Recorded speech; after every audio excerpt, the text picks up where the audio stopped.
everybody, Holly here from HolliDay AnyDay, and I've got another Tipsy Tuesday tip for you. How to make a super easy horseradish sauce. Over the holidays, I made a beef tenderloin, and I wanted to make an interesting sauce to go with it that was super easy. So, creme fraiche, chopped parsley, prepared horseradish, and this can be made a day ahead. In fact, it tastes even better if you do it that way. Mix all these together, salt,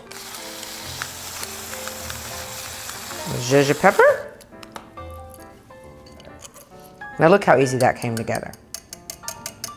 Now serve this with, I could serve it with roast beef, steak, chicken. I'm just gonna use a little rolled up roast beef. It'd be great in a sandwich as a spread instead of mayonnaise. That's perfect. It's easy breezy.